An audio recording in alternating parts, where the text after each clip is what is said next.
नमस्कार सगळ्यांना, सारिकाच एज्युकेशनल वर्ल्डमध्ये सगळ्यांचं स्वागत आहे।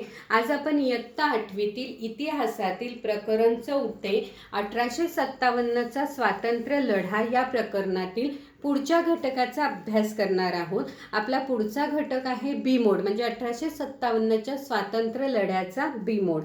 1857च्या या स्वातंत्र्य लढ्याचे नेतृत्व राणी लक्ष्मीबाई, नानासाहेब पेशवे, कुंवर सिंह, अहमदुल्ला यासारख्या व्यक्तींनी स्वतःकडे घेतलेलं होतं।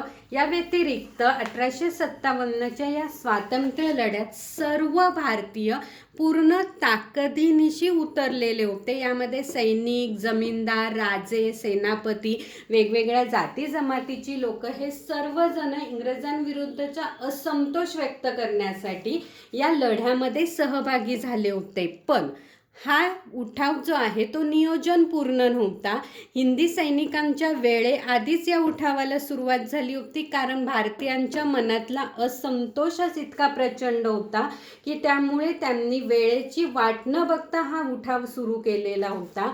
सुरुवातीला या भारतीय सैनिकांना यश प्राप्त झालं होतं, कारण इंग्रजांचा जर विचार केला तर इंग्रजांसाठी असलेला हा जो उठाव आहे ही अचानक घडलेली घटना होती। त्यांना कोणत्याही प्रकारची कल्पना नव्हती, त्यामुळे भारतीय सैनिकांना यश प्राप्त झालं।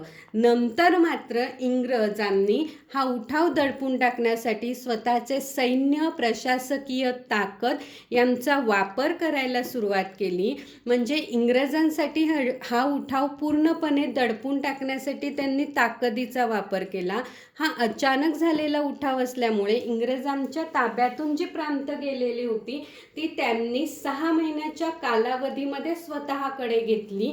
त्याचप्रमाणे साम, दाम, दंड, भेद या सर्वांचा वापर करून त्यांनी हा उठाव दडपून टाकायला सुरुवात केली। सर्वात प्रथम त्यांनी उठाव दडपून टाकण्यासाठी लढ्याचे नेतृत्व करणाऱ्या ज्या व्यक्ती आहेत त्यांच्यावरती आपलं लक्ष केंद्रित केलं। यामध्ये राणी लक्ष्मीबाई, कुंवर सिंह, अहमदुल्ला हे जे व्यक्ती आहेत किंवा हे जे संस्थानिक किंवा सम्राट आहेत यांना या लढ्यामध्ये मरण पत्करावं लागलं किंवा ते मृत्युमुखी पडले। त्यामुळे हा लढा कुठेतरी थोड्या प्रमाणात डगमगल्यासारखा झाला। यामध्ये नानासाहेब पेशवे, बेगम हजरत महल यांनी या लढ्यातून माघार घेतली आणि ते नेपाळमध्ये गेले। पण या लढ्याचे नेतृत्व करणारे तात्या टोपे हे जे क्रांतिकारक होते त्यांनी 10 महिने या लढ्याचे नेतृत्व केले, पण त्यांना सुद्धा अटक करण्यात आली आणि नंतर फाशी देण्यात आली। त्यामुळे इंग्रजांना या तात्या टोपे यांना त्यांनी जी फाशी दिली हे मोठं यश प्राप्त झालं आणि हा लढा पूर्णपणे दडपून टाकण्यात आला। थोडक्यात या लढ्याचा जर विचार केला तर हा जो लढा आहे हा लढा हिंदी सैनिकांमधला असंतोष व्यक्त होण्याच्या दृष्टिकोनातून घडवून आणण्यात आलेला होता।